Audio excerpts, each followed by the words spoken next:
Alrighty, so we're getting into ripping the radiator out. I've drained the fluid, I've disconnected all the lines, the hoses, the hydraulic lines. But what I found is, in another thing I saw online, they had a real drama with the condenser on the air conditioning. So what I've done is I've just taken out the grill, which is 4 pins here and 2 more pins there, and it just lifts out of there. And then you got the handy dandy little mini ratchet 10, and I hope you can see that. Well, that was the wrong way. And then you can just undo the condenser from the front. Piece of piss. Okay, I managed to find instructions for the transcooler that I fitted from Proflow. You bolt the brackets first onto the transcooler unit, and then okay, so what we're looking at here is the lower mount for the cooler. It goes in between the power steering pipes and the power steering mounting bracket. If that shows up, there's some adhesive foam pads to stop the pipes from chafing on the bracket. Up at the top, you've got to take this clip out of this hole, and then the top bracket mounts in there with this cheesy Chinese nylock nuts that don't feel like they're that secure. Here's the other side. There's nothing in this side, so that will go straight in there.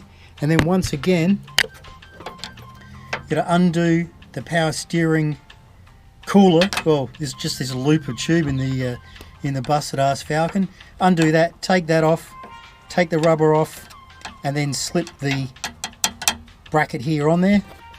One of the things, guys, that made it a lot easier for me is these are the mounts for the power steering cooler loop, I'll call it. I undid those because after 20 years these get bent around, so I undid those to get a bit more movement there, and then bolted it all up. It all clears, you know, you've got sufficient clearance between the bottom and the bottom there. It's a bit skew whiff, but you know, this shit box is 20 years old. Okay, I'm making a quick addendum here. That means a little bit of extra stuff. I've managed to be able to go through the grill because I'm replacing the radiator. I've got the fan shroud out. There's a bit more movement from the air conditioning compressor in terms of giving you room to get in there. I'm not 100% sure you'll be able to do it without replacing the radiator, but look, you know, these old bangers are 20 years old now. This has done 200,000 Ks. It's pretty low Ks for the car. If you're going to put a transcooler on it, if you look at the rad, you know, it's pretty thin. It's 10 mil thick, and it's got plastic end boxes. It doesn't cost a lot. I think you could get a replacement rad for about $100. So, you know, if you're going to go in there that deep, why not go all the way, put a new radiator in it, new coolant in it, and it's good for another bloody 20 years then.